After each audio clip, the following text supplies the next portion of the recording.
What if the way you thought testosterone worked was completely wrong? What if having high testosterone actually made you more submissive to your boss? And what if male-on-male competition actually didn't boost your testosterone levels as much as cooperative resource gathering activities? In today's video, I'm going to go over two different studies that completely flip our understanding of how testosterone affects male-male dynamics on its head. So obviously testosterone plays a massive role in our day-to-day lives as men. It influences a lot of the behaviors around male-male competition and mate selection. But recent research is suggesting that testosterone affects strategic social behaviors rather than specifically dominance-seeking behavior. The recent theory on the role of testosterone predicts that among persons ranked lower in a social hierarchy, testosterone will foster non-aggressive, socially obedient behavior. Among those ranked more highly, testosterone will induce socially dominant and aggressive behavior. There was a very interesting study done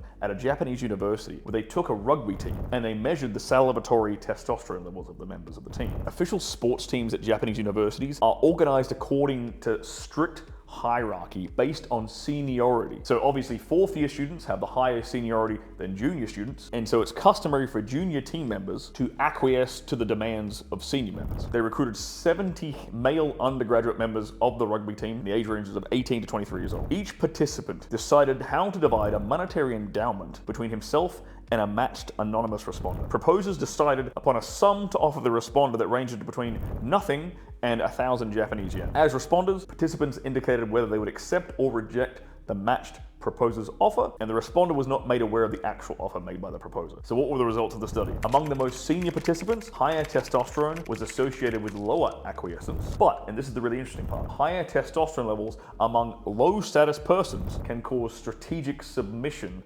to more senior persons. Among the first, second, and third years, testosterone was related to acquiescence in a similar way. Higher testosterone was associated with more generous offers, but this relationship was reversed amongst the fourth years, like the most senior of the team members, where higher testosterone was associated with lower acquiescence. This study is the first one to demonstrate that endogenous testosterone is related to strategic social decision-making that will differ according to the decision-maker's status. Let's look at another interesting study. And this is about farmers and their testosterone levels. This study examined the changes in salivatory testosterone levels among 63 men aging in the range from 16 to 80 years old during 1-hour bouts of tree chopping while clearing horticultural plots. These men came from the Bolivian Amazon region, and they tend to experience high energy expenditure associated with their food production. They have high levels of parasites and pathogens, and they display significantly lower baseline testosterone levels than age-matched men in the USA. So this study looked beyond male-male competition, and it examined changes in testosterone during horticultural activity. And it argues for extending the role of testosterone in improving reproductive success by helping to maximize productivity